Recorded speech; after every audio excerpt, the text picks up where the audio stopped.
Susanoo é uma história de fantasia medieval em que vamos acompanhar a maga Frieren. Ela e seu grupo de heróis já começam o anime tendo derrotado o Rei Demônio numa aventura que durou 10 anos. Eles já iniciaram uma era de paz naquele universo. Essa jornada foi a aventura da vida de todos no grupo, menos para Frieren, que por ser uma elfa, sua expectativa de vida beira a imortalidade. Após o fim dessa aventura, Frieren parte sozinho em uma jornada para adquirir novas magias, mas promete encontrar seus companheiros 50 anos depois. 5 décadas se passam e a maga encontra seus amigos, muito mais velhos. Eles se juntam para uma última viagem em grupo para ver uma chuva de meteoros. Depois disso, Himmel, o líder do grupo, falece.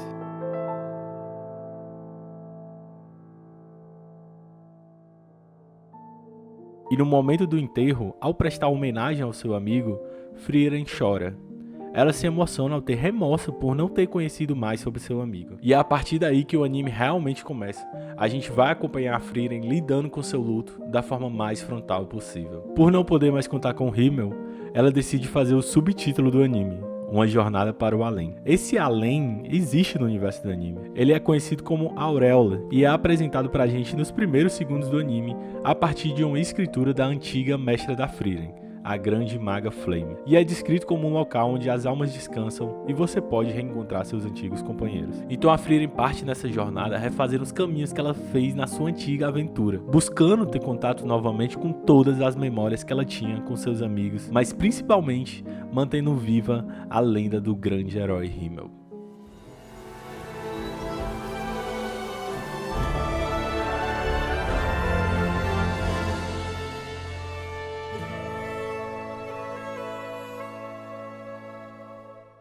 « 2023 foi um ano muito corrido pra mim. Eu tava trabalhando, estudando e principalmente estava fazendo meu TCC. Então quase não sobrava tempo pra mim assistir anime. Então eu só assisti continuações de obras que eu já acompanhava, como Shingeki, Bleach e Jujutsu Kaisen. Ou seja, no passado eu não assisti nenhum anime bom. Mas eu vi muita gente falando bem de um anime que tava estreando no final do ano passado.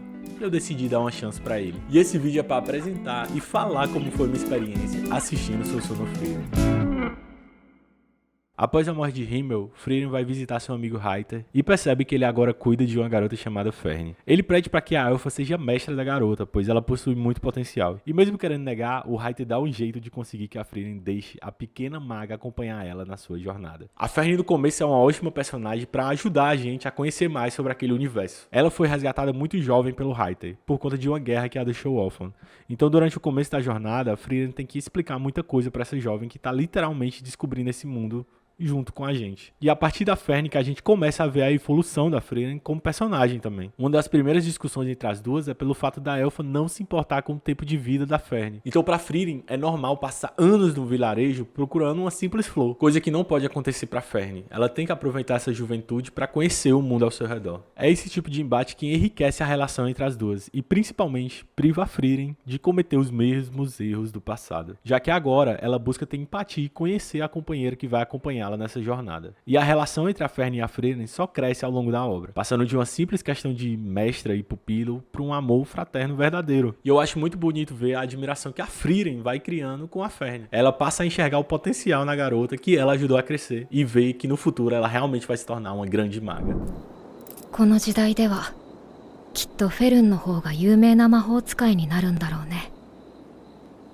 Depois da Fern, quem se junta a Frieren para sua jornada é o Stark, um jovem que foi discípulo do Isaac, o guerreiro do grupo de heróis que derrotou o Rei Demônio. O Stark vive num vilarejo onde todo mundo gosta dele por ele ter salvado a vila de um grande dragão.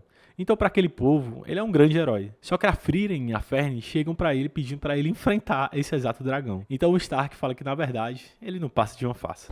Ele só ficou parado com medo quando o dragão atacou o vilarejo e por algum motivo saiu voando quando viu ele. Eu adoro essa construção dele de herói e ao mesmo tempo medroso. E a Frieren explica que com o Aizen era a mesma coisa. Ele também sentia medo, mas por ser um guerreiro, ele tinha que ter a determinação para superar isso e enfrentar os desafios. Então o Stark decide ajudar as magas e segurar o dragão por 30 segundos enquanto elas acabam com ele. Mas nesse meio minuto ele acaba matando o monstro. A adição do Stark no grupo é muito bem-vinda, porque ele melhora muito a dinâmica do grupo, mas principalmente por conta da relação que ele vai construir com a Fern. O Stark vem de uma família de guerreiros onde o pai exigia muito dele e acabava sendo muito duro com o próprio filho. Mas o Stark sempre teve a presença do irmão mais velho na infância, que o ajudava e o acolhia acolhia sempre que podia. Um dia o vilarejo onde ele morava foi atacado por demônios, e por ser uma criança, o Stark fugiu sem conseguir ajudar seu irmão, e então foi acolhido pelo Aizen. Ele se culpa muito por isso e acabou internalizando essa visão de covarde que ele tem, sendo que é completamente o contrário. E é muito interessante a gente ver como Stark aplica tudo que ele aprendeu, tanto com o irmão quanto com o seu antigo mestre.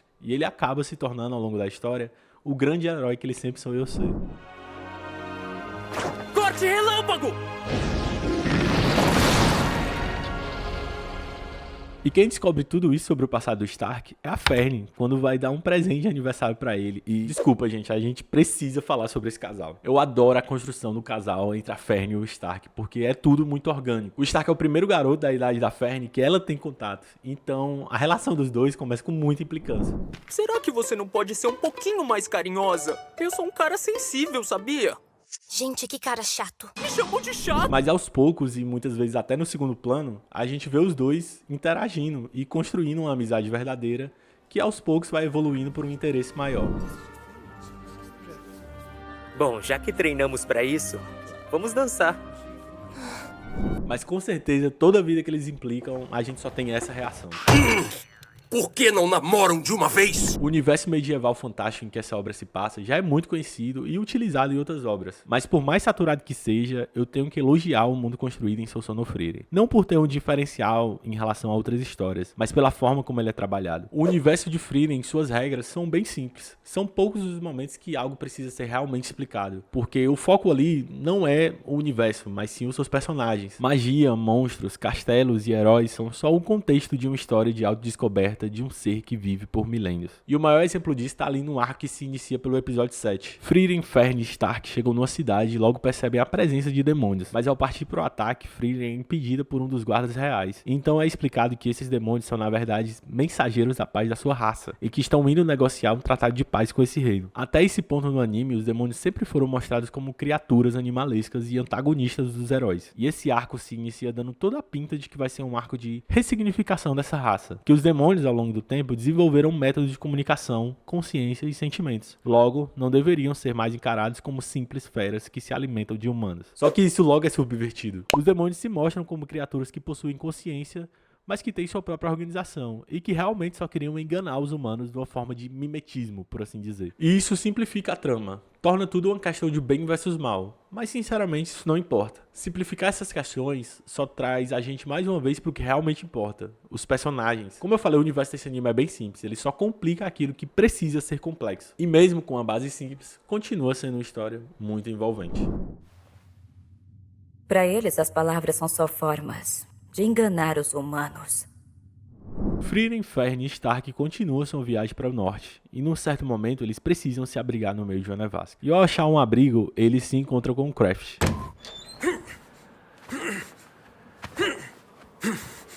Legal, beleza! Bora me esquentar! O Craft é um monge elfo que acaba passando o inverno inteiro no mesmo abrigo que nossos protagonistas. Ele é o primeiro elfo que a gente vê além da Frieren. E inclusive eles falam sobre como a raça dele está realmente sumindo aos poucos. E é também com ele a primeira discussão mais aberta sobre a religião de dentro desse anime. O Craft fala que ele acredita na deusa para que ela lembre dos atos dele em vida, já que todos seus companheiros já se foram. É interessante que os personagens, ao invés de falar que vão rezar por uma pessoa, na tradução da legenda ficou que eles vão elogiar uma pessoa. E na dublagem ficou que eles vão cumprimentar outra pessoa. Mas essa tradução também pode vir como falar bem, enaltecer ou louvar uma pessoa. Então você interceder por uma pessoa nesse mundo é você cultivar uma boa memória pelo próximo. Ter conhecimento dos seus bons atos em vida e passá-los adiante. É reconhecer todo o esforço de uma pessoa e recompensá-lo. E até faz muito sentido o Craft acreditar na deusa, pois somente um ser divino pode acompanhar ele por essa vida quase que imortal. Meus parabéns, Craft. Você teve uma vida fantástica. Acho que vai ser assim. É simplesmente incrível como tudo isso só acontece em meio ao episódio. E depois que o inverno passa, o Craft vai seguir o caminho dele. A gente até descobre depois que ele foi um herói ancestral de outra era. E eu queria muito que ele tivesse se juntado aos protagonistas, porque ele é o monge que faltava no grupo, ele é um elfo e ele protagonizou essa cena. Tão quentinho e confortável. Mas o que é isso? Ao continuar a viagem, o Stark acaba sendo picado por uma cobra e fica envenenado. Nisso, eles precisam ir no vilarejo mais perto em busca de um monge que cuide da situação. Então eles acabam conhecendo Sain, um habilidoso monge de um pequeno vilarejo. E é passando uma noite naquele local que eles descobrem que ele é perfeito para entrar no bando. Bebida. Cigarro. Apostas. Você tem algum tipo de defeito ou o quê? Os protagonistas passam vários dias tentando convencer o Sai a ir nessa aventura com eles. O Sai é um cara mais velho que acha que sua hora para aventuras já passou. E ele tem responsabilidades com seu irmão e com a vila onde ele mora. Eu não posso deixar o meu irmão aqui, sozinho nesse vilarejo. Só que com essa insistência toda, o Sai acaba revisitando o passado e lembrando do seu melhor amigo Gorila, que saiu em uma aventura 10 anos antes e por medo, o Sai não acompanhou ele. Esse remorso fica consumindo o personagem e o impedindo de ter essas novas experiências. Mas a Frieren convence ele a fazer exatamente o que ela fez, a enfrentar essas memórias. Só se passaram 10 anos, o amigo dele ainda pode estar aí e ele ainda pode embarcar em uma nova aventura. E mesmo que isso seja mentira, ele só vai descobrir quando ele tentar. Mesmo passando tantos anos, eu nunca me arrependi da escolha que eu fiz. Mas e quanto a você, Sai?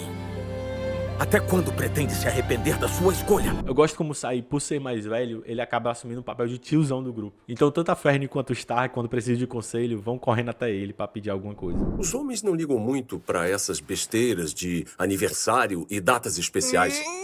Mas depois de viajar um pouco com os protagonistas, o Sai acaba se separando deles por ter encontrado uma pista de onde seu amigo Gorila pode estar. Só que a cidade é num caminho diferente de onde a Frieren precisa ir, e eles acabam se separando. Eu gosto desse momento porque mostra como os personagens desse anime são orgânicos. Eles pertencem àquele mundo e possuem suas próprias motivações. E desde o primeiro momento, esse era o principal objetivo do Sai. Então faz muito sentido ele sair do grupo nesse momento.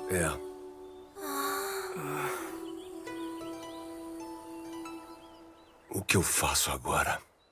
Eu acho que dentre todos os assuntos que esse anime aborda, o principal deles é sobre memória. No episódio 16, a Frieren vai visitar um velho amigo chamado Vol, um antigo guerreiro que protege um pequeno vilarejo há décadas. Ao conhecer mais sobre o personagem, a gente vê que ele está nessa vila por conta de uma promessa que ele fez à sua esposa, há muito tempo falecida. Vol explica pra Frieren que, por conta da sua idade, ele nem se lembra mais do rosto da sua esposa, do seu cheiro, do seu toque. O que o prende ali é uma sensação sinestésica de estar próximo dessa memória, que o deixa tão feliz. Quase como uma nostalgia. Nesse momento, a gente percebe que, para todos os personagens desse anime, a memória é uma de suas maiores riquezas, e ser lembrado talvez seja o maior tesouro dessa história. A Frieren carrega a memória de Himmel por onde ela passa. A Fern sempre lembra do Reiter que a acolheu, o Stark dos ensinamentos do seu mestre Aizen, e o Sai do seu amigo de infância. Todos ali carregam um pedaço importante da vida do próximo, sua memória, e prolongam cada vez mais a vida dos seus entes queridos, porque só morremos de verdade quando somos esquecidos. Mas a gente tem que ter cuidado com o que faz com essa memória. No episódio 15, o Stark é abordado por um nobre de uma região, que quer que ele finja ser seu filho por uma noite. O filho dele acabou morrendo em batalha semanas antes, e essa notícia causaria uma quebra de moral muito grande naquela região. Por conta da semelhança com o falecido, o Stark é a pessoa perfeita para adiar esse momento. E como ele vai pagar muito bem, o grupo de heróis acaba aceitando essa situação. Acho que tudo bem conversar um pouquinho com ele. Ô, Frieren. Querendo ou não, o nobre acaba se apegando ao Stark, e ele também simpatiza com a situação dele. E eu acho muito bonito o diálogo de despedida dos dois. Um entende que não pode preencher o vazio que está no outro, então os dois decidem seguir em frente. Você não pode tentar mascarar sua perda com algo passageiro. O melhor mesmo é enfrentar isso e preservar as boas memórias. Mas pelo menos, um bom herdeiro tá garantido. Antes de eu partir pro último arco desse anime, eu acho importante eu falar sobre um personagem que tá presente desde o começo dessa jornada, que é o Himmel. Ele era o líder do antigo grupo da Frieren que derrotou o Rei Demônio. É uma figura que a gente tem contato principalmente pelas memórias dela. O Himmel é provavelmente o maior herói daquela época, tanto pelo que a Frieren fala, quanto por todas as histórias que contam sobre ele nas aldeias que ele visitou. Não só pelos atos grandiosos, mas por ter buscado ajudar o maior número de indivíduos possível em cada lugar que ele visitou. Uma coisa que eu gosto muito na construção desse personagem é o que acontece ali pelo episódio 12. A Frieren, Fern e o Stark vão visitar o vilarejo da espada, que guarda uma arma mística, onde a lenda conta que o maior herói de uma era vai conseguir tirar ela da pedra e livrar o mundo de todo o mal. Só que essa história já aconteceu. O Rei Demônio já foi derrotado, mas a espada continua ali intacta. O Himmel, anos antes, falhou em tirar essa espada. Ele não era o herói escolhido, mas mesmo assim decidiu se tornar o escolhido e salvar aquele mundo. E depois disso, não vai importar se eu sou um herói de mentira ou não. Mas outra coisa importante da gente observar, principalmente a partir das memórias da Frieren, é que o Himmel era apaixonado nela. Provavelmente isso aconteceu quando ela era criança e estava perdido numa floresta. E a Frieren acolheu ele com a magia que criava um campo de flores. Então, antes de partir para sua jornada de derrotar o Rei Demônio, ele decidiu que precisava ir atrás dessa elfa maga para a sua jornada. Então, durante muitos flashbacks, a gente vê o Himmel tendo um cuidado muito especial com a Frieren e sempre demonstrando o quanto ele gostava dela. O que tá fazendo? Você tava tremendo. Parecemos tão frágeis quando estamos doentes. Só que isso atinge uma camada maior quando a gente percebe que a Frieren só veio notar isso tudo, ou mesmo começar a corresponder aos sentimentos do Himmel, depois da morte dele. Então esse sentimento de perda dela assume uma nova profundidade. Não se trata mais do luto a partir de um amigo que ela perdeu, mas sim do homem que ela começou a amar.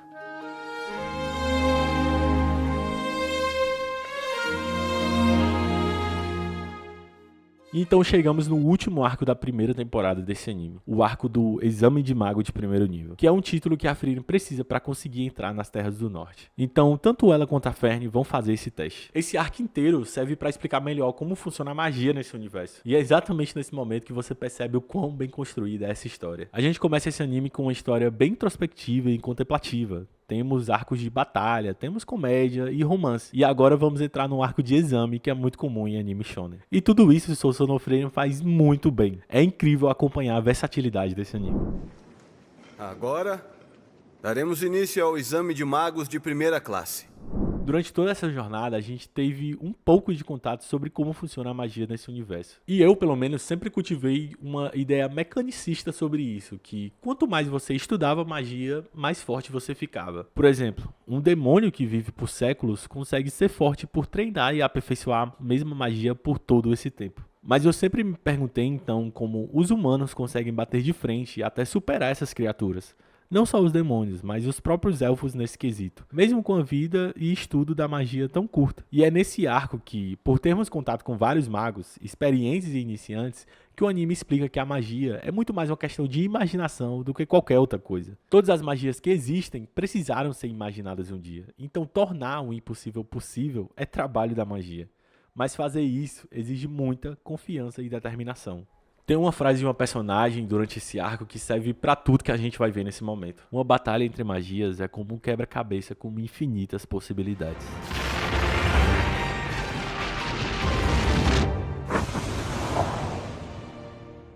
O exame de magos de primeiro nível é dividido em 3 provas. Na primeira, os magos foram divididos em trios e tiveram que capturar um pássaro que voa na velocidade do som. Coisa simples. Na segunda parte, todos tiveram de enfrentar uma masmorra que fazia uma cópia de todo mundo e utilizava como guarda-costas o tesouro. E sim, eles tiveram que enfrentar uma cópia da Frieren. E na última parte foi o desafio mais difícil. Uma entrevista de emprego com a grande maga série. Eu gosto que esse último desafio era exatamente para a série avaliar quem possuía a confiança e determinação para se tornar um mago de primeiro grau. Reprovado. Reprovada. Reprovado. Reprovada. E bom, por enquanto é isso que a gente tem sobre Sousou no Frieren até o momento. Eu acho que de longe, esse foi o melhor anime de estreia do ano passado. Não por apresentar um conceito novo ou algo do tipo, mas por fazer o simples muito bem feito. Toda temporada nova de anime, a gente vê uma maioria de obras enlatadas que seguem praticamente a mesma forma. E ver algo que foi feito com tanto esmero e carinho como Sousou no Frieren me deixa muito feliz.